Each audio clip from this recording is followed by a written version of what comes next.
मोक्ष के मार्ग की ओर ले जाने वाले हैं। उन्हें अवश्य संपन्न करना चाहिए। निसंदेह यज्ञ, दान तथा तपस्या महात्माओं को भी शुद्ध बनाते हैं। इससे आनंद की प्राप्ति होती है और हमें शुद्ध बनाते हैं, निष्कलंक बनाते हैं।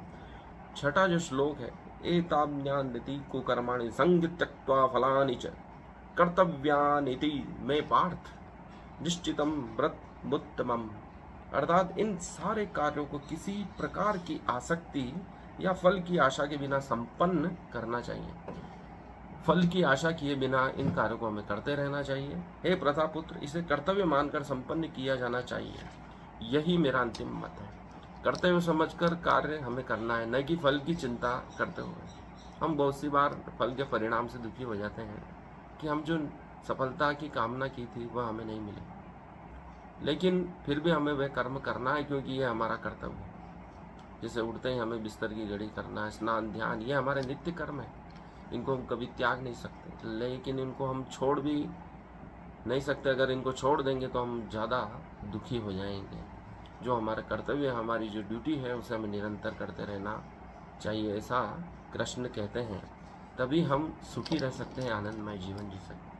सातवां जो श्लोक है, नियतस्ते तु संन्यासः कर्मणो नोपपद्यते महत्तस्य परित्यागं मामसः परिकीर्तितः। अर्थात निर्दिष्ट कर्तव्यों को कभी नहीं त्यागना। जो निर्देश किए गए हैं, जो हमारे लिए कर्म है, उनको कभी नहीं त्यागना। यदि कोई मोहवश अपने नियत कर्मों का परित्याग कर देता है तो इसे त्याग को तामसी कहा जाता है। जो हमारे नित्य कर्म है उनको भी हम त्याग देते हैं, आलसी होकर पड़े रहते हैं, तो वो तामसी प्रवृत्ति के लोग कहलाते हैं।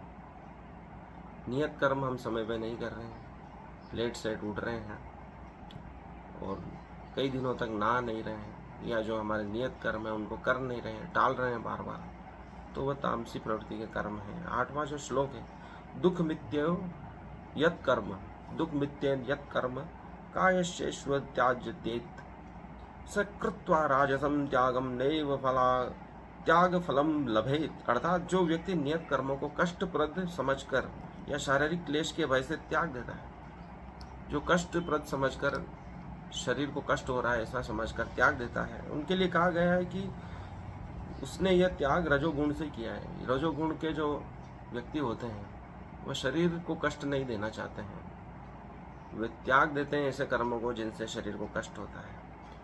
हम कसरत करते हैं तो हमारे शरीर को कष्ट होता है, व्यायाम करते हैं तो कष्ट होता है, योग करते हैं तो कष्ट होता है, या दूसरे कर्म जो हम कठिन मानते हैं उसको करते हैं तो कष्ट होता है।